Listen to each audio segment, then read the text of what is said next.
All right, on this episode of Today's Investor, you're not going to want to miss it. Make sure to watch the whole thing. It's high value. We're talking about wholesaling, but specifics. That's right.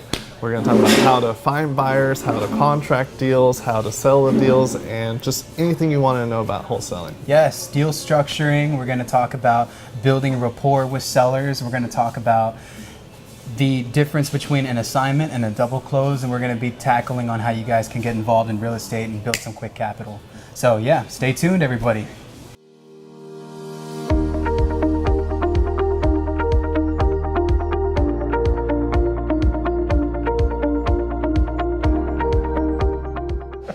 Welcome everyone to another episode of Today's Investor. I am Marco Romero and we're excited for you to be here because we have our honored guest, which is Quentin Flores.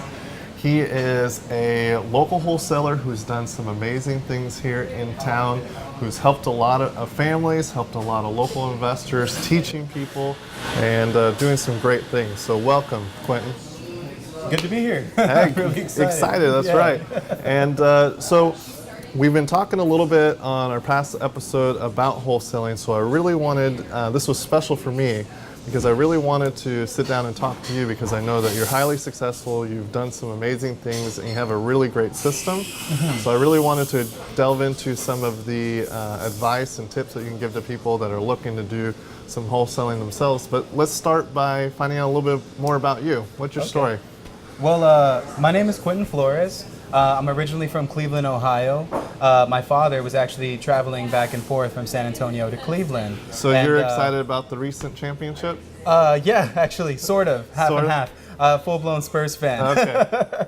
But aside from all, well, I hate LeBron. Aside from all that, you know, my mother ended up moving down here to be with my father, and I came here when I was about 10 to 12. And from there, my dad was in and out of jail, and I was just sort of doing my own thing, trying to grow up and whatnot. By the time I was 17 years old, my mother actually told me, you know, go out and do your own thing. So I didn't necessarily have anywhere to go, and it had been up and down rocky road of me hopping from couch to couch for quite some time before I could figure out what exactly it was that I wanted to do. So you started learning about life pretty early. Yes, very, very early. My stepfather, since my father was in prison, my stepfather was he was very deeply involved with the marijuana industry. So he taught me how to make ends meet through this product. Sure. Which eventually blew up in my face when I was about 21 going into 22. I ended up going to jail for a little while. While I was in jail, I actually read a bunch of self-help books, and by the time I got out, I went to a music festival with a couple of friends of mine, and this is just sort of me showing y'all how this kind of led to this real estate point. So you took a bad situation and turned it into a good one. Yes, you had a bunch of time on your hands, and you took that time to start improving yourself. Yeah, basically. I ended up going to a music festival where I met a guy who worked with a company here in town called Lifestyles Unlimited, and he was like, man, if you're doing this, switch your product around, stop doing that, and make something legitimate, because I already knew that it was a dead end, what I was doing. So I decided that I was going to just, you know, go full-blown into real estate investing and try to learn everything that I could on how to get involved. So 2 years of my life I spent learning about buy and hold real estate, which has got to be the most powerful thing for me, because I love wholesaling, and I know that's what we're talking about, but I highly, highly recommend that people learn how to buy real estate and hold it for long-term wealth. Because that's true wealth. Yes, it is true wealth. Passive income. Passive income is everything, and for me, I definitely don't want to be working from deal to deal when I could just sit back somewhere and relax for a day or two. So I imagine you like, you know, it's a wonderful thing to make a check from your hard work. Yes. But it's a better thing to get a check when you're sleeping.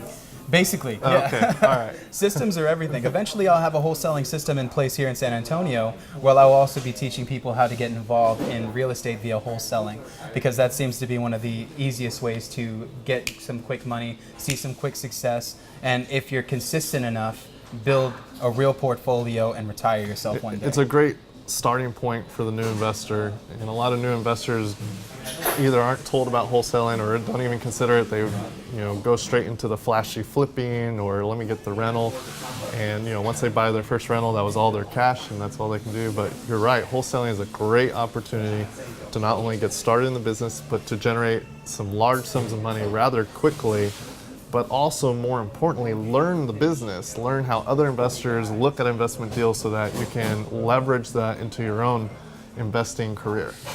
Learning how to structure other investment deals was a way for me to realize that I could structure the same kind of investment deal for myself. So granted, most guys, when they're buying their first buy and hold, they're paying anywhere between $25,000 to $30,000 out of pocket. But that's with the fee. They're either buying it from a agent who listed the property on the MLS, or they're buying it from a wholesaler. And typically the wholesaler is going to do whatever they can to make some money in that, because that's how we typically go about making our money. Right. But the deals that I find, if they're not taxed on with the fee, typically for me, they're about 10 to 15 out of pocket or less if we're using a buy and hold strategy, which we'll get into. But back to the wholesaling.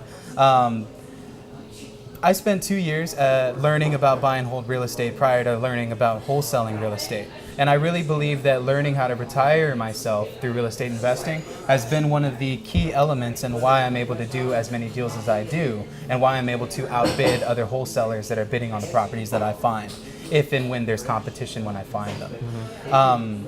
For the most part, after 2 years of being involved with buy and hold real estate, I go to a lifestyle seminar and I'm talking with a guy, and the guy's like, "What do you do?" And at the time I had a business going on. I was working with a multi-level marketing company called the Amway organization, and I was moving products for that company, and it was a cool venture because I learned a lot about business, integrity, Sales, I imagine. Sales, consistency, talking to people, being a servant of others, because in anything that you do, you have to provide value to somebody in some kind of way, in whatever way that you have it.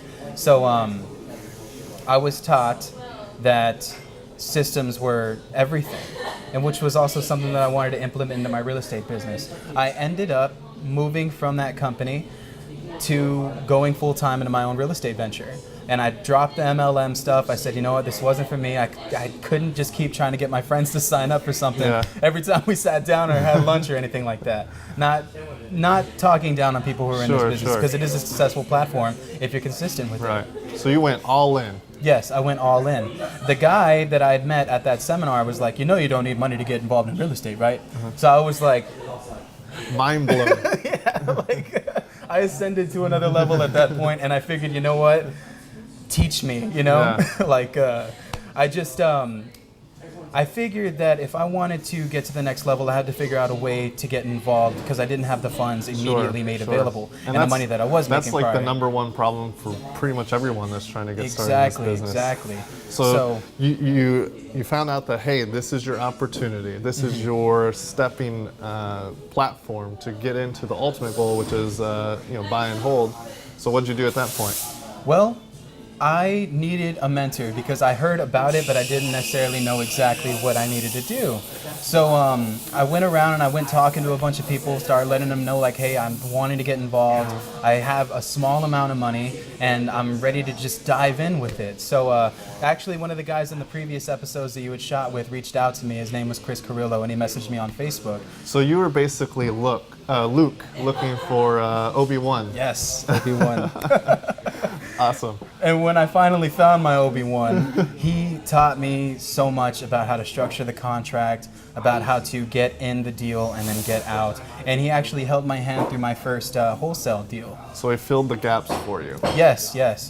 As a friend as well, because most mentors, they charge, you know what I mean? Granted, I helped Chris make money.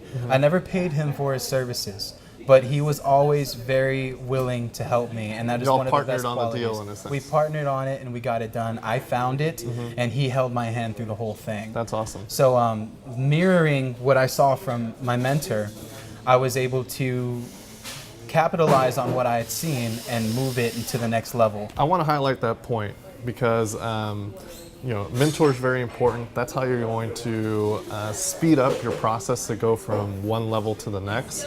But the fact that you partnered on a deal, if you have the opportunity to partner with somebody that has more experience than you, that's huge. Even if that partnership, you're getting a small portion of the overall take home, because guess what? With Quentin here, he made money on the deal, but he more importantly got the information, the knowledge, so then he was able to duplicate and get to the point to where he is now. Joint venturing is key, because I've done several deals, big deals with other wholesalers and other guys that buy houses.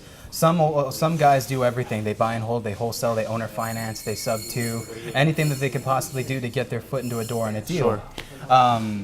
Once Chris is now doing bigger things, he's on doing whatnot, and he can't hold my hand through the whole thing, right? So I had to figure things out I told on him my not own. to forget us little people, though. Yeah, not to forget us little people. Yeah, of course. Once I figured out that how to do it, how to structure the contract, how to get from beginning to end. Exactly. Once I put the puzzle pieces together, it was then time for me to step out and do my own deal, and which that didn't happen until about 4 deals later. But nonetheless, I found somebody here in town. And this is a crazy story. It's a guy's name. His name's Ernest Espinosa III. He works for the company here in San Antonio called Fresh Start Homes of SA. Really good friend of mine. He told me that he had a property that he was trying to push. I met him at a Rich Dad seminar. Oh yeah. He little definitely he's involved with Yeah. the seminars and whatnot. So we ended up going to go see a house in Bernie. I believe it was worth like $500,000, and he had it on contract. So for this is your $220,000. first deal, $500,000? My big deal. That's exciting. And you get straight to it. He told me he wanted $280 for it, and he had it on contract for $220. So $60K spread. Sure. We ended up. It's funny because I had a deal for sale online at the time. I posted it on Zillow. I had a buyer contact me about it. However, I had the house sold already. So he asked me if I had anything else available. And I told him, well, yeah, I just got this one. It landed on my table. That guy went out there to see that property the next hour after that phone call. And he gave us an offer, and we had ended up reselling it for $285,000. Yes. So it was a $65,000 payday, which me and my partner Ernest, we ended up splitting, and that was my first big deal that actually got my foot in the door. And since then, I've been able to take off like a rocket. And I wouldn't have done that deal had I would have not reached out to Ernest, and had he would have not been my joint venture partner on that deal. A lot of people, when they get into the wholesaling game, they figure that it is all competition because you have other guys putting out signs, you have other guys doing mail out, you're bidding on other properties. However, when you can erase and eliminate that idea that we're all competing against one another, and you can embrace the fact that if we were all to just work together, we could cover more ground and get more deals done. Because if there's something that you can't handle, I might be able to assist you on that. And if I assist you on that, we can cover more ground. Because if there's something I can't handle that you could assist me on, then we could do more deals together and make more money. That's absolutely true. Basically, it's a mentality shift. A lot of people get into the business, but just in general in the business, have a scarcity mentality where it's them against the world, and they want to keep, everything in their little box. They don't want anyone to know what they're doing, and that really hinders their ability to grow. You need to really have a shift from a scarcity mentality to an abundance mentality where you're willing to work with others, you're trying to leverage other people's strengths and abilities or networks so that you're helping them, but they're also helping you, and you can both grow. So always think about using your mind in an abundance mentality. So that's an excellent point. So once I figured that out, that the abundance is everything, I decided that I was going to go to the places where other guys were that were doing what I was doing. And I went to Surya, which is a company that is ran by Victor Moss, and he was That's San Antonio Real Estate Investor Association. Yes. Here in town. Here they teach how to retire, well, not necessarily how to retire yourself, more how to get involved in real estate without using money, which is a company I didn't even know existed at the time. But when you go to these meetings, you meet other people that are like-minded, that are hungry, that are willing to put forth the extra effort to get to the next level in their lives. They want to get involved in real estate as well. There are also deals and people that you can meet there. There's money in hidden places. So the networking is one of the key factors in a successful business. Because if nobody knows that you're in business to do what you're in business to do, then you do not have a business. It's just like what we're doing right now. And the networking events is, a lot of people say, oh, I don't need to do that. The time, that night, you might have children, you might need to get a babysitter. By the way, my wife and I, we've brought our baby to several networking events, so we get a lot of attention that way. So make it happen. But don't use those excuses. Take the opportunity to go to a networking event, because you never know when serendipity is going to strike, and you might find that one buyer or that one contact, maybe a lawyer, a CPA, somebody that can join your team, or maybe someone you can partner with on a potential deal. networking is an opportunity for you to expand beyond your current limitations by leveraging the context and the connections with other individuals. So that's powerful. And basically what I'm hearing here is this wasn't like an overnight thing. This was No, a process, not at and a all. long process. You said you were looking at buy and hold for several years. You did your deal. By the time you were really successful, you said your fourth deal. So, to people out there, it's not going to happen immediately. But if you're consistent and you're always persisting for your overall goal, it will happen over time. My first deal, and this was something that I had some assistance with learning through going to Saria with Victor Moss's mentorship and whatnot. He's never actually personally mentored me, but just learning and going to the events was very valuable to me. My favorite... He was mentoring you with a microphone Basically. to an audience. Yeah. Maybe not one-on-one, but he was still mentoring. Yeah, he was there, and that's what matters. But for the most part, my favorite deals that I like to work are probate deals, or deals that have to deal with the owners passing and then the heirs are there. For the most part, those are the most challenging, but they pay out the most. So I try That's to take because on you're the bigger helping. problem. You're helping the Yes. most in those situations. Exactly. Most of these guys, they wouldn't even necessarily know what to do with the property, and they would either have to be liable for the taxes on it, and some of them can't even afford to take the property to probate court to get whatever will was left behind, finalized within the court of law and whatnot. So the bigger the problem, the bigger the payouts, as well as the reward of helping the person who had brought the problem to your table. People always say, what do you do in wholesaling? Well, I tell them I buy problems. And that's basically my thing. I'm a problem solver in my business. And that's actually a quote from Victor as well. He always talks about it. I hate to keep referencing the guy, but I don't want him to think that I'm stealing from him. But for the most part, if I see the problem and I can analyze it and I can capitalize on that, the payout, granted, will be a little bit bigger, but also the reward of helping the family get from where they're at now to where they should be is the best thing, especially when you can get 9 people who've never even really decided to talk to each other, and not all families are on the same page. Yep. But if you can get, I had a house, my biggest one was a $60K, $65,000 wholesale fee. It was my second time ever doing that. It was a house that had 9 heirs to it, and 2 heirs were in Germany, 3 were in Arizona, and 2 were in California, and then the rest were here in Texas. And having to track down all of them was the most difficult thing that I've ever had to get in, that I've ever faced getting into this business.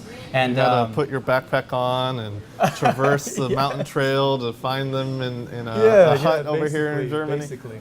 It was with help from my title company. I use Stewart Title on Bandera. Okay. Lovely lady Nita. She helped me track down the heirs. So once we were able That's to the power of find a them, good team right there. it is, and it's all about a system. Anything that you do, I could not have done this alone.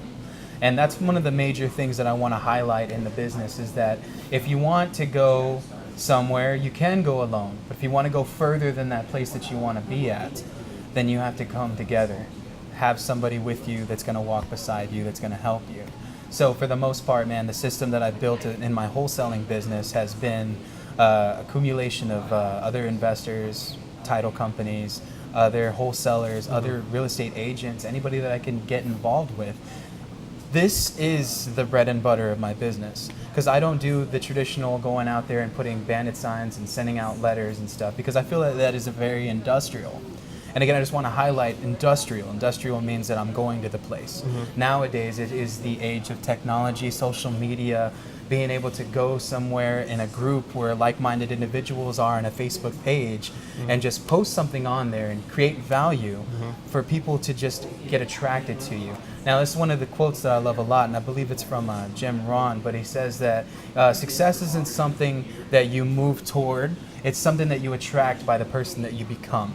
So by revitalizing the network of people that were around me, I then increased my net worth. Your network is your net worth, and I highly believe in that. And that's why I'm able to do 5 to 10 deals every single month. You just dropped like a ton of golden nuggets. So if you're watching, rewind like 2 minutes and rewatch that section, because that was excellent stuff. So I want to get into a little bit more specifics of what you're doing, but before we do that, tell me like a big learning lesson that I'm sure there's a lot, with any business there's a lot, but maybe one that sticks out or one that you think would connect with the people watching What's a big learning lesson that you have acquired through the process? Well, the biggest factor in the success of my business, I wholeheartedly believe that it was persistence. Persistence. And in anything, a lot of people, they're not trained to lose. Some people, they've never lost before. They've always sort of gotten to where they needed to get to, but they've never got a chance to face that beatdown. Now, I kind of blame my past because I failed a lot of times. I'm actually ADD. I have terrible anxiety, and it's very hard for me to read or pay attention. I have a freaking fidget spinner over there. Yeah, anyway, I'm like, hey, keep looking at me, man. You're looking over. No, I'm joking. Oh man. Anyways, it was very hard for me growing up. I saw the failures. I never even made it past my freshman year of high school. I don't even have a GED.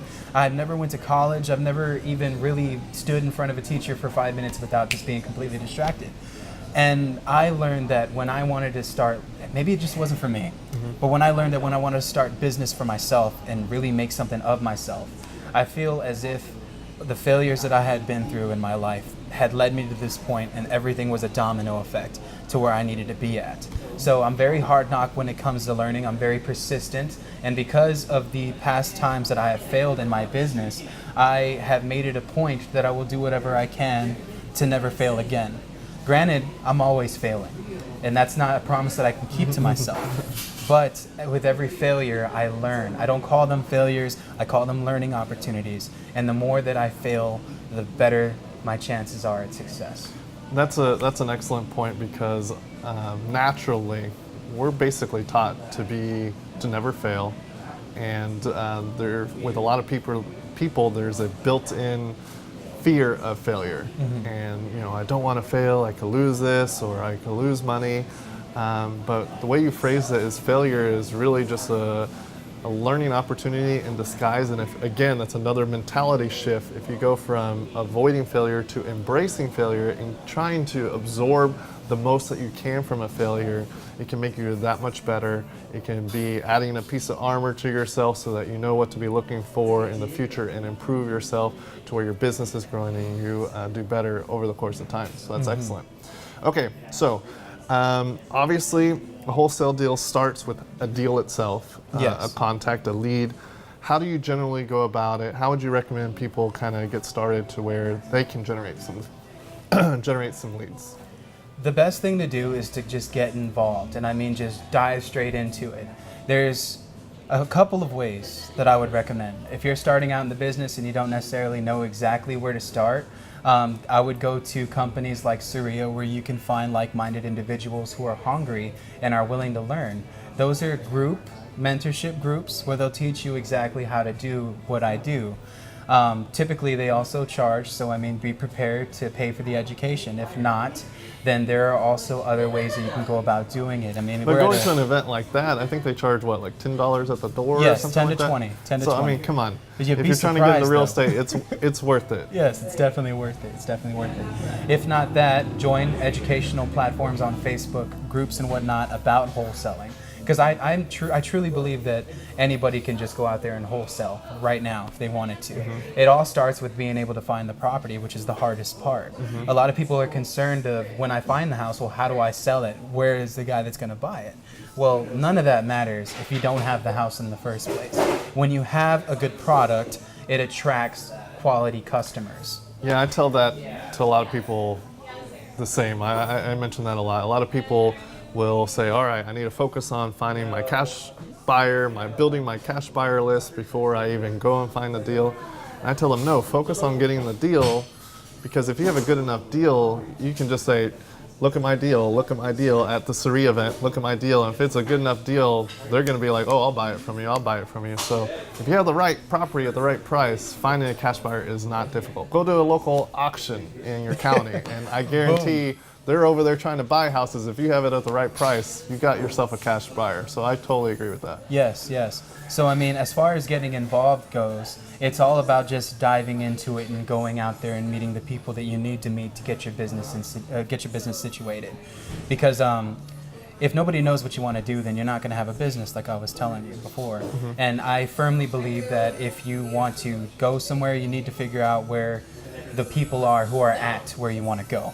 So for the most part, for me, you know, I just surrounded myself with guys that were doing in real estate investing. I surrounded myself with buy and hold people. I surrounded myself with wholesalers, flippers. I know a little bit of everything about the business. And one of the things that I would recommend to anybody jumping in, when you look at real estate, it's like a shiny rock. And there's certain parts that are more appealing to others. This part might shine differently than the other part. Oh, you might like owner finance. And it can be jagged at times, or you can hurt yourself on it, but it's still still shiny rock. So depending on what side appeals to you the most, focus on that side and dive in. If you have money and you want to be a flipper, I highly recommend learning how to structure a deal and what is a good deal prior to flipping. If you want to learn how to buy and hold real estate, I highly recommend going to Lifestyles Unlimited and learning the proper way to buy and hold real estate. If you want to learn how to wholesale, then I highly recommend going to Syria, where you can learn how to wholesale properties. But nonetheless, it all begins with you finding the people that know the things that you want to know. Eventually, you take from each individual pieces, and you build your own puzzle. When that picture is complete for you, you'll know what you want to do. That's excellent. So with you and your leads, are you generally reaching out to the seller, or are they generally reaching out to you? And what does that initial conversation look like?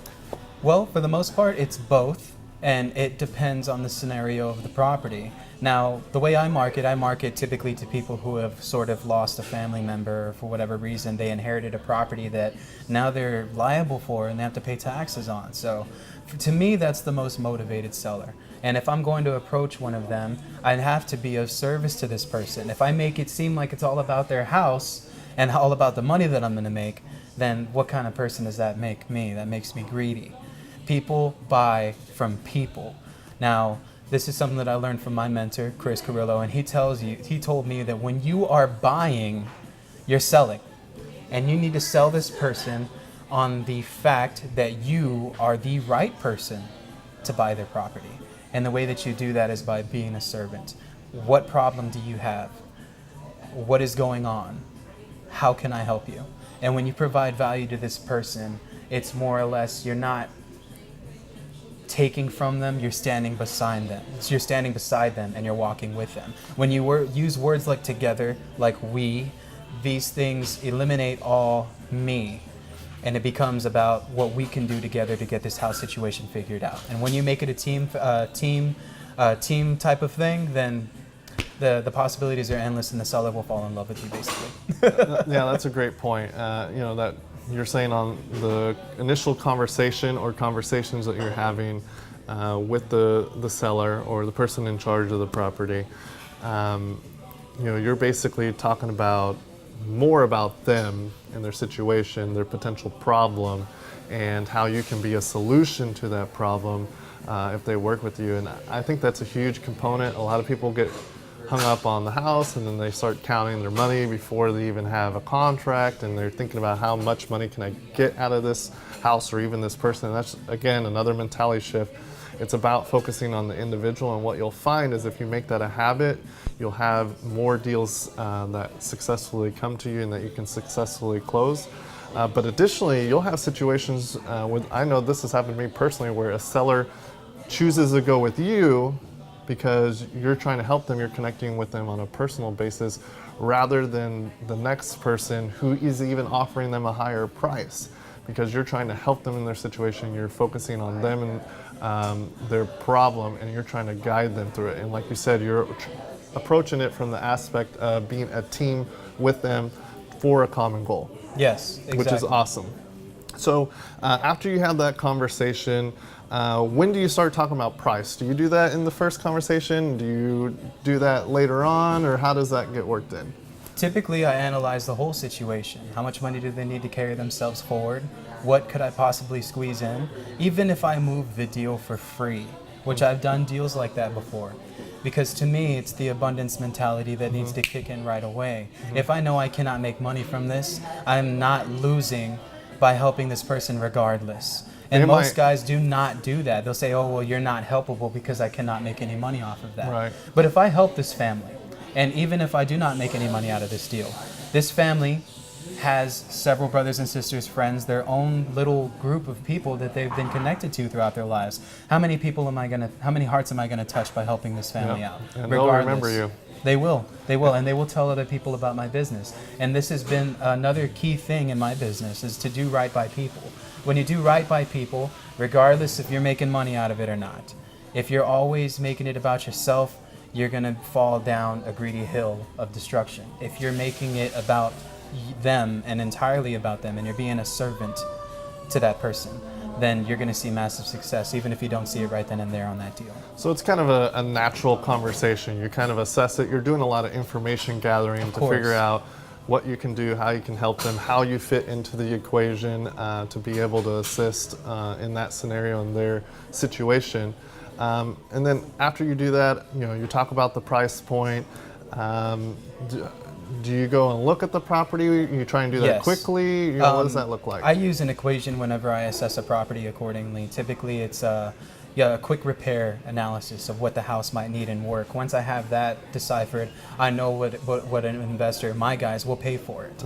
So once I have 2 and 2 together, I'm able to sort of calculate exactly where and in what area I can help this person in. You do that calculation before looking at the house, or after? Both. Okay. Yes, typically it's before I look, and then as I'm seeing the home up close and personal. Okay, so before you look, you're probably doing some like Google Maps, kind of looking at the area, looking at square footage. Yes. Probably, doing some basic calculations based on your experience in that area. Typically, I have my agent. He'll run the numbers for me, so I kind of already know right off the bat. So another team member. Yes, another team member. Systems. There you go. So you'll run the value, you'll run the repairs, and then from that you kind of determine a price point. Do you run off of a very specific formula, or is Yes. it okay? Typically, I like to give my sellers the most money, so I always run it off of a buy and hold scenario. Okay. If it is an area where I know an investor wouldn't like to keep this property and it looks like it's more potentially of a flip, then I'll have to go back to the drawing board and redraw that. Okay. But for the most part, any deal that I look at, because I know those pay the most, I typically go the buy and hold way. Sure. Because that was just the way I was taught. So a pretty common formula is like 70% Minus of the repairs. value minus your expected repairs will give you what your maximum offer price is, and then you can kind of build in a fee from there. But it sounds like you approached it from a very unique way that's very smart, so duplicate, is you went to local organizations where there's investors there, they go to meetings and whatnot, and you found out what that organization teach and how they evaluate deals, and then you used that and kind of did reverse engineering to figure out how you can do a wholesale deal to them. Exactly. That's so smart. most guys, that is the basic formula, the 70%. But when it comes to buy and hold, we don't even look at that at all. Sure. What we look at is the cash flow. Yep. How much I can make from this property with X amount of dollars. Yeah. That's what they see. They look at the cash on cash percentage, they look at your unrealized capital gain, and they analyze the property in a different kind of way towards where I can outbid other people when I'm looking at properties. And I could even purchase houses retail if it means that I know that I will still get cash flow from the property. So that's where that 2 years of learning kind of came in. Yes, exactly. All right, excellent. I don't regret none of it before I learned about wholesaling. It all builds together to come together at some point. Yeah. So and then when you go out there, what are you doing when you go out there?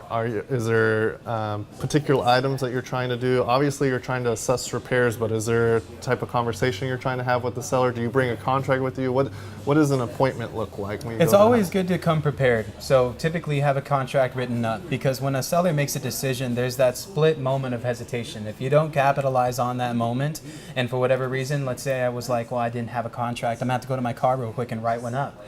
That 5 minutes that it's going to take me to structure my contract to purchase the property is very, very crucial, because that person could change their mind in that 5 minutes, and within that 5 minutes I will have lost the deal. Now, if for whatever reason I have my contract agreement ready, this person knows that I came serious about whatever situation that they have going on. And if they see that I'm 100% ready to go, I already had my offer in my pocket.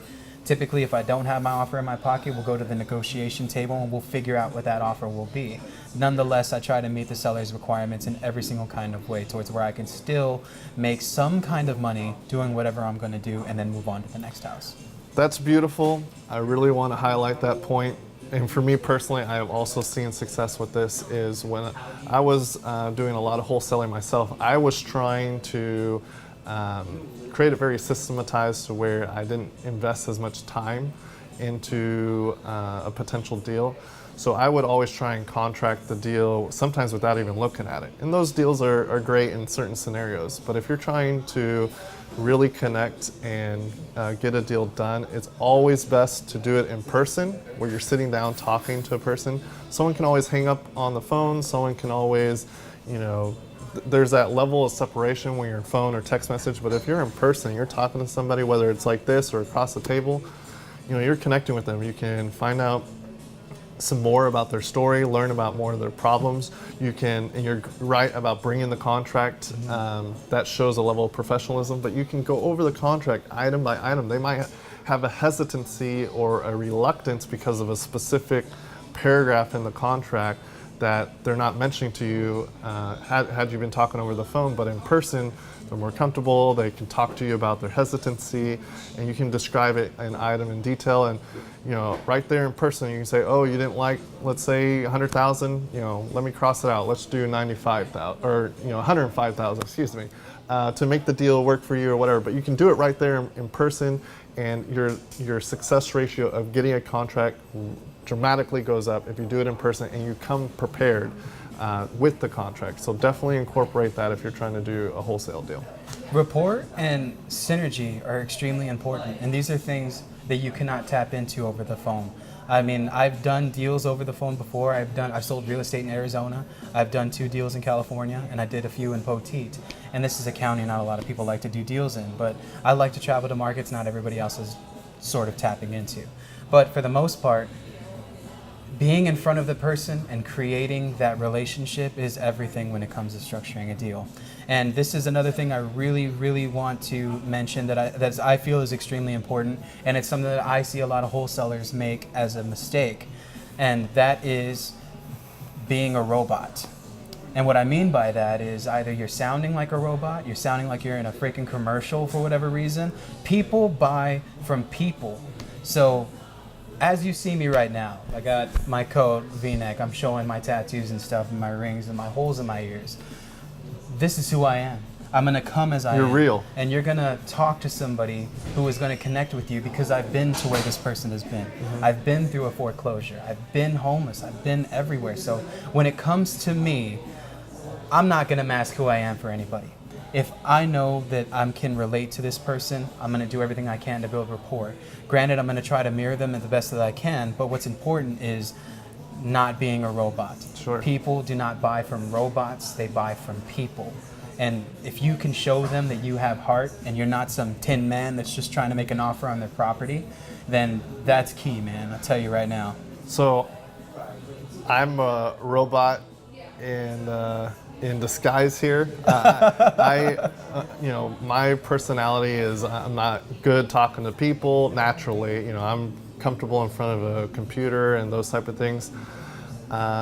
People and having a conversation, like even now, was a struggle for me back in the past. I identified those as my weaknesses, and I specifically worked on those weaknesses so that I could relate, because I knew if I ultimately wanted to be a businessman or an investor, it ultimately comes down to sales, and sales ultimately comes down to the connection you have with the other person. So I worked on those skills. I even took jobs to work on that. I went into sales and became a server and a couple other things so that I can improve myself to set myself in a position for the future success that I wanted. You're absolutely right. If you have the problem to where you don't have that personality to talk to somebody, go get a partner. Go get a joint venture with somebody that is a type A personality and have them be the ones that have the communication with the people so that you can still do the deal, and then work on that until eventually you get more personable and you learn how to communicate those type of things.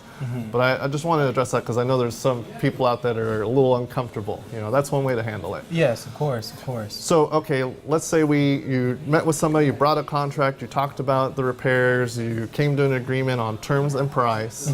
You now have this contract. What's your next step from there? My next step is to line up the buyer for it. So typically I will figure out what kind of fee I can squeeze in via running my numbers. So whenever I run my numbers, And you I'm already either knew gonna- that ahead of time. Exactly. So whenever I run my numbers, I'm either going to do it as a flip or am I going to do it as a buy and hold. So they're both seldom the same equation, kind of. But with a buy and hold, it's a bit more lenient because you could buy at 80 to 85, even 90%, if it meant that the house would still produce income for you. Because you're not buying for equity, you're buying for cash flow. Exactly, and cash flow is king, and that is something that I've learned in this business since the early days when I first started actually getting involved. So when you can decipher what kind of deal your property is going to be, you can line up what kind of buyer that you're going to need for the house. So I sell a lot of deals to Lifestyles Unlimited because I figured out their system a little bit. And typically I use my agent, whose name is Garrett Frank Sanchez, really good guy. But he is the one who Well, if he runs has the 3 numbers. names, you know he's a good guy. Yeah, right, Garrett Frank. Yeah, he's a funny guy. He's a funny guy. He's very artistic, but nonetheless, he knows his numbers to the T. He'll paint a canvas with an MLS comps. I'll tell you right now. I don't think I've ever met an agent, aside from his mentor, that can run numbers the way that this guy runs numbers. So once I have everything set in point, then we figured out what kind of fee I can lay on top. Once we have that going, I'll either sell it to a buy and hold company, an organization that buys real estate for the terms of long-term wealth, and or I'll buy it to a flipper guy. Now, flipping is a quick close because most of those guys are cash. And when it comes to wholesaling, and this is something that a lot of wholesalers, they make this mistake. They fall into instant gratification. That's what I call it. And it's something that happens immediately. I want my buyer to be locked into a contract, $5,000 down. If you try to back out, I'm keeping this $5,000. Now, that's not integrity. That's being impatient, and that's bad business. That's leading your business up to failure with terms like that. Granted, I understand you want your buyer to be locked in, but you're also leading them into failure with those kind of terms. Because what if something were to pop up and it was in your contract and the buyer had signed it that this person were for whatever reason back out, the seller backs out of the deal and you still keep the buyer's $5,000, then that's not ethical. Ethics go a long way in this business. Reputation, So, people will remember. exactly. And no matter where you are, what market, the community of real estate is a small community, and word will get out about you and how you do business, and you always want it to be good, not bad. And the only way you can have a good reputation is being ethical and being upright and doing straightforward business. Exactly. So whenever I structure an assignment agreement, which is the one that allows me to make the kind of money that So I'll you make. do assignments, not double close. Yes, so it depends on the deal. It Okay. depends on the spread. Sure. Now, if it is a double close, then definitely I don't want the person to know how much money I'm making because I Sure. don't feel as if that person might be comfortable with it. Granted, they're still getting a good deal, Sure. but they could get a But better it- deal. it And could- some it could buyers will affect, see yeah. that, and then I'll have to go back to the drawing Sure. board and restructure everything, and I will have lost money. Can you explain the difference between an assignment and a double close? Yes, a double close is basically a contract on top of a contract. When you double close a property, you are basically the buyer on the first purchase agreement, and the seller is the one with the money pot. You dip in from his pot to close the first transaction, boom. You're taking a cut of the proceeds to pay for the closing costs, which would be your assignment fee. And now that gap that's in the middle, you have your buyer put the contract on top of that, and then y'all close out the second time. And there's a portion of money that's standing in the middle, and that is what you'll get paid out. Now, typically, I would never do a double close unless I was making more than $15,000 to $20,000 on the Sure. wholesale. And the assignment is just you signing your interests and contract agreement, the purchase agreement that you initially had, to the next person, which would be the end buyer. And they can see all of that. The seller will see that on the HUD. The buyer will see that on the HUD. So really easy way to think about it in your mind. A double close is where you have the seller, you're the buyer, you use the end buyer, which is the investor's funds, to close the front transaction. You become the owner for, let's say, 30 minutes. 30 seconds, or maybe so. 30 seconds, 30 minutes, maybe a little bit longer. This all happens in the same day, depending on your closings. And then 30 minutes later, now you're the seller, and you have a second contract with the end buyer, who's the investor, and then they purchase it.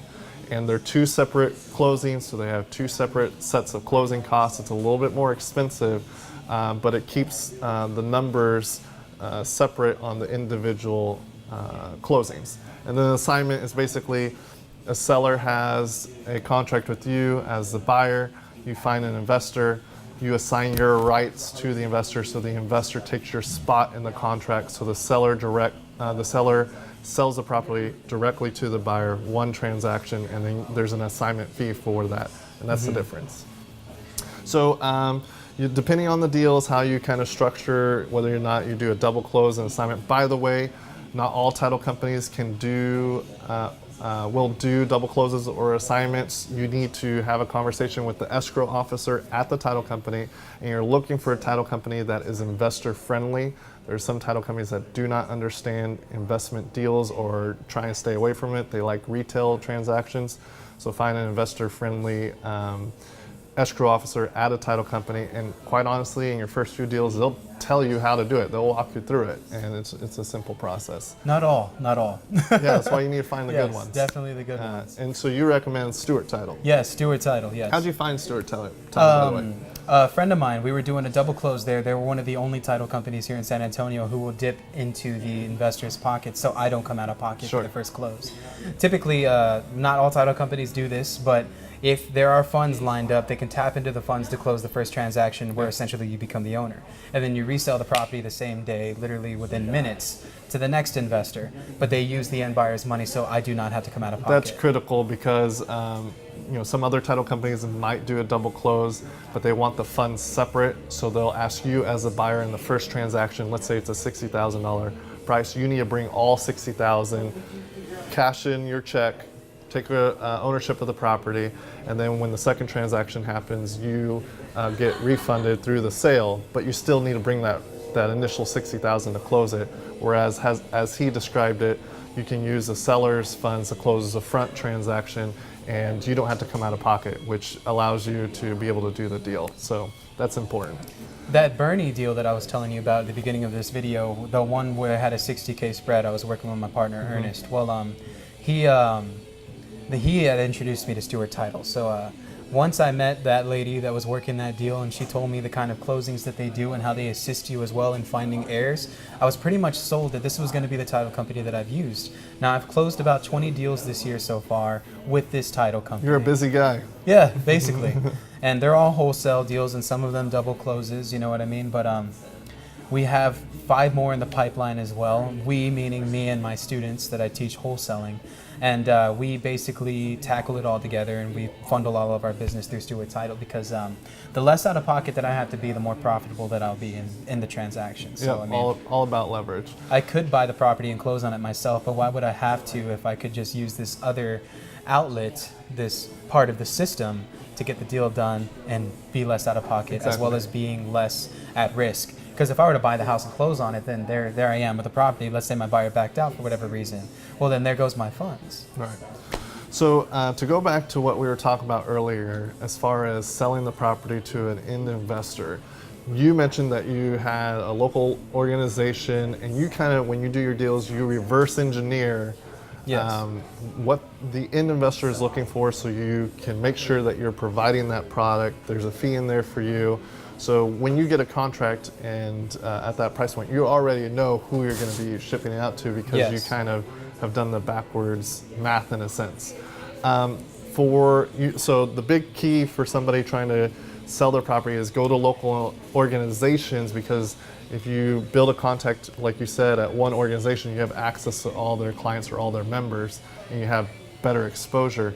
But what other methods would you recommend to someone to try and find other investors that could purchase their deals? Other investors. Well, there are a lot of different RIAs out there. There's even Facebook groups and whatnot, and there's different types of outlets that you can find these guys. Now, I've seen a million ways to build a buyer's list. One way is to throw a property on Zillow, which is a unique strategy. It could be one that you have on contract or just a fake deal. I hate that second one because the first one's more real to me. But my fake deal is you put a deal with good numbers. You don't really have that deal. They call the number with interest, and you say, "Oh, that deal has sold, but I'll have another one coming up." You're building your list that way. And now you have a buyer, exactly. Yes. Now, I threw 3 wholesale deals that I had on Zillow in the past. I've never even used Zillow before. But just from that outlet, I was able to build a buyer's list of roughly 300, 400 different buyers. So I have a buyer for almost every kind of property in every area of San Antonio, no matter what the property looks like. Do you do like an email blast, or do you like text it to specific people that you know it works for? Or you do I will both, text it to specific people. I don't like the email blast because I'm I buy properties as well. Wholesaling is cool. I've done about 2 flips so far. So for the most part, I have been in these chains of emails, and it's very annoying. Not saying that they don't. Some of these wholesalers, they have borderline 75, 80% deals. Sure. And they'll say it's a fix and flip, but I know my numbers and I know what I'm going to be tackling before I even see it. So when I see the comparables that they put into their little email chain or whatever it is, I see that the numbers are off because they haven't been trained to run a proper CMA on a property. Sure. A rough ARV of a property is very essential. They didn't and have that boils 2 down. years of learning. They're just trying to wing it. Possibly so, because I mean, one house might be worth 170, and your house might be the same size, same bedroom, same bath ratio, but this house has a fireplace in it, and it also has wood floors, as opposed to yours has granite Sure. and no wood under it. So these are all things that a lot of wholesalers don't look at when they get into the business. You need to look at if there's a pool in the backyard. You need to look if it's slab foundation as opposed to pier and beam foundation, and these are all things that are involved with being able to analyze a property accordingly. So when it comes to marketing my houses, I always make sure that my numbers are to the T, and I know exactly who is going to buy my deal, as opposed to just blasting it out into the world of investors and hopefully getting a deal from it. And I never contract something that I'm not confident in that I couldn't move. And that seems like a lot of wholesalers make that mistake as well, where they just contract it. I have a deal, I have a contract, woo, let's go, you know what I mean? And then they figure out that it's not a good deal, and they figured it out the hard way. Yeah. Granted, it's a lesson and they'll learn from it. But to avoid that altogether, I highly recommend getting somebody who knows how to run their numbers, either teach you or run them for you. And that is more leverage, so that way you can have the time to focus on what a real estate entrepreneur mostly does, and which is acquisitions.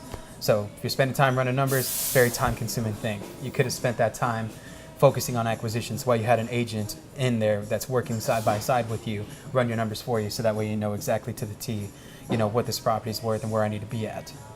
So let's say in this scenario, you got your contract with the seller. You already found the end buyer. Let's say it's just an assignment. You have an assignment contract with your end buyer, and now at this point you're trying to schedule a closing. How do you determine the closing time frame, and what's your conversation like with the seller during this process after you've gotten the contract with them? Typically in my purchase agreement, I always put that the agreement is subject to my funding partner's approval and terms. That means that at any point in time, if my funding partner, the person who's going to actually come in and buy the deal, feels as if he needs extra time to close, then we can come back to the negotiation with the seller. Now, granted, I offer more than most sellers do because I structure my deals in a kind of way towards where I'm still profitable in them. Now, the reason that I do so is because I want to make sure that the seller maximizes their profit and I can still squeeze in something for myself. Something, even if I'm walking away with a little amount of money. The point is I got another deal done and I'm adding that to my deals belt, I like to call it. Anyways, but for the most part, let's see. When we're looking at, how do I say, the original purchase agreement, the subject to part, I always make sure that the seller knows exactly why I'm trying to give them more money. That if for me to grant you these kinds of funds, if I'm paying 10K over what the last guy paid, it's going to take me a little bit longer to close on it. So that's where our hard money factor comes in with our buy and hold investors. So you do your contracts with plenty of closing time. Yes, plenty of closing times. And that would be what, like a month? 2 weeks to 2 weeks. 4 weeks Okay. max. Month and a couple Because a days. cash buyer can honestly close in 3 days, 7 days, you know, really quick. So if you have that buffer room, that'll give you time to you know, find the right buyer. If there's any adjustments, you know, if the hard money funds are taking longer because this lender's slow or whatever, you have that all built in. Okay, and then in the communication with the seller, do you just kind of let them know that, hey, you know, there's not much communication, but once you get closer to closing, you kind of let them know what's going on, or what does that look like? I always let my sellers know exactly what's going on in the deal, regardless if I'm assigning it or not, or if I'm waiting for the money to hit the bank account, towards where we have the wire for the funds at the table, so that way when they come in, they sign off, they get their check immediately.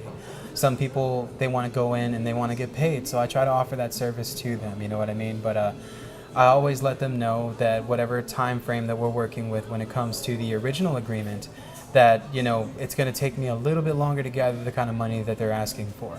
So if they're willing to be patient with me, I will walk you through each individual step. I'll let them know that the title on their property is clear. I'll let them know if they have back taxes on their house, because typically when I'm doing a deal with the title company, my title company is busy. They handle like 100 plus closings a month. So I need to be not only on my title company's ass, but I need to make sure that my sellers are aware of what's going on at the title company. So keep them in the loop always, and that's part of the rapport building. That's critical. You know, this is your deal. So don't just, you know, always wait on the title company and just wait to hear back and take a laissez-faire kind of attitude. No, you need to protect this deal. So be active in communication with all parties. If there's an agent involved, be active in communicating with them. The title company, be active in communicating with them. You know, say, hey, when are we expecting the title commitment? When should that be coming around? Oh, at the end of next week or the beginning of this week? You know, where are you looking at that? You know, keep in good communication with the seller. Prep them for a closing date. You know, let the investor know, hey, have you already talked to your lender? Have you prepped your money? Are you buying through a self-directed IRA? Have you already had the conversation with them? You kind of have to babysit everybody just in an effort to make sure everything is lined up correctly, because no one else is going to oversee your deal like you would, and you need to take ownership of that and take responsibility so that everything lines up smoothly. It's your obligation to your commitment with the original seller, so that's important. Deal structure is everything, and I want to highlight that as well, because most guys, they get a property on contract and then they ballpark the repairs and they try to sell it like that. Well, when I contract a property, I make sure that the numbers are in place. And what I mean by numbers is that I already know I have my contractor, who is a vendor for whatever organization I work with, come in there and assess the property. So not only do I know how much it's going to cost to fix it, I also have my agent line up my quest, so I know how much my investor is going to be out of pocket. Not only that, I get on the phone with my lenders, and my lenders are going to be the ones that are going to lend on the property, meaning that they're going to lend the person who's going to borrow the money to close out the transaction. So once they have their numbers together and they know what they can lend on the property at, now I know how much my investor is going to be out of pocket. Packet all that together prior to me lining a buyer up. Typically takes me about 2 to 3 days. Once I have the deal structured, numbers are there, video, pictures, everything is all in one little packet, I know exactly who to send that thing to, and it'll sell literally on the spot. And a buyer makes this decision upon walking to a house. So, I mean, either walking into it or just visually seeing the numbers and knowing that these are promised numbers and there's just no way that this deal could ever go south, you protect your buyer and you do good business. Not only that, but your seller, if you're walking through with them and everything like that, they're more comfortable. So you basically take more effort to do a lot of the things that the investor themselves would do to assess the property, so that you can save them time, energy, and money. Basically, you're creating more value on your deal compared to the next wholesaler who just throws out a picture of the front of the house and some ranges of numbers. You take the time to do photos, video. You already assess the repairs with a local contractor. You know, you're putting, I'm sure, an extensive array of photos, and you calculated all the numbers to say, here's the deal. I've already done all the homework for you. Does this work for you? Are you looking to buy? And they can make an easy decision quickly and effectively, which makes you be able to sell the property even smoother as well. Typically, I have a better sale rate when I'm doing so, because That's if you awesome. take the effort to structure your own deal and you do right by your investor, not only that, but you also have, how do you say it, rapport with your investor is good, but when you're able to put apples to apples, all the investor is going to have to do is walk the property, and it's going to be a yes or no straight from the get-go. Just to confirm your information. Yes, exactly. Rather than doing the whole assessment on their own. You eliminate all the effort the investor ever has to take, and taking that extra effort, man, that'll definitely So your investors get you love there. you. Yeah, basically, we're getting married. I'm kidding. This is a polygamy situation, I'm sure. Yeah, tons of investors. So that's basically beginning and end of a whole deal. Yes. And I'm sure there's some people that are looking to do their first deal, but there's some people that maybe they're doing one deal a month or maybe one deal a quarter, and they're trying to increase their volume. You're doing quite a high volume at this point. What is your recommendation for those people trying to increase and duplicate? Well, there's this saying that I love, and it is if you're doing what everybody else is doing, then you're going to have what everybody else has. So you have to differentiate yourself from the market, meaning you have to set yourself separate from what everybody else is doing. So a lot of people, they do the bandit signs where there are about 1,000 to 2,000 other wholesalers that do bandit signs. And yours is going to get taken out. A lot of people that do mail out, so there are a lot of people that don't even read their mail anymore. They get their mail sent to them via email. So like I said, this very industrial, hard knock way of doing things is going to be a thing of the past soon, because the way things are going and the way technology is advancing, I highly doubt that we're going to be seeing bandit signs and things like that on the sides of the road, you know what I mean? And it's going to pave the way towards where you're going to have to get creative with your marketing. Now, I'm a firm believer that social media is a very powerful outlet that you can use to reach millions of people. So I capitalize on that, as well as going to networking events. So when it comes to forms of marketing, if you're trying to find your first deal, I would highly recommend going to where all the other guys are that are learning, because that's going to be where they might even have a deal for you and they just don't even know what to do with it. Their grandmother, their sister-in-law, something like that, they might have a house for sale, and you could capitalize on that. And I would also highly recommend marketing via videos, social media, Instagram, Snapchat, Facebook. You have to let everybody know what you're doing, and the way that you do that is by connecting with people where everybody else is connected via Facebook and all these other different social media outlets. So you can find deals online, yes, but you can also find deals connecting with other people, whether that be real estate agents, wholesalers, investors. I called an eviction list one time, right? And I found a guy that wanted to sell his property out of nowhere. But the guy was an investor and he had 5 other houses. Turns out he was old and he had filed that eviction on his last tenant. He had a 5-package house to sell, which I moved for him, which was a pretty nice payday. Sure. But I mean, the point is that they're out there and they're just waiting for you to tap into it. And the best way that you can find your first real estate deal is by constantly being surrounded in the element of real estate. So getting out there. And when it comes to social media, do a mentality shift where you're not a consumer, you're always consuming content, being a producer, putting content out there, mentioning you're in real estate, you know, saying to everyone that will listen, so that you can increase your influence and increase your exposure, so that people will comment to you and say, hey, I have this house, I don't know what to do, can you help me? And get a deal that way, which would be impactful. Exactly. So are there any, now that we kind of covered everything in general, are there any aspects of kind of final advice, tidbits, parting word type that you want to give to people out there that are listening to help them out? For the most part, I mean, aside from what we had covered here, you know, the most powerful thing that you can be in business is yourself. And I firmly believe that. And it took me a long time to figure that out. For the longest time, I was chasing after other people who I thought were better than myself, until I figured out that there is nobody that is better than myself. I am constantly looking at myself 20 years down the line. This is the Quentin that I need to become. And when I get to that person, he's going to be 20 years ahead again. And this is the Quentin that I need to become. And when you can figure out that that you have to learn from your failures along the way, and that you have to be persistent in anything that you do to receive success in any area of your life, it all starts with very small, compounded decisions that boil up to a point where it's the domino effect. So my life never played out the way I wanted it to. Up until I got into real estate investing, did good things start happening to me.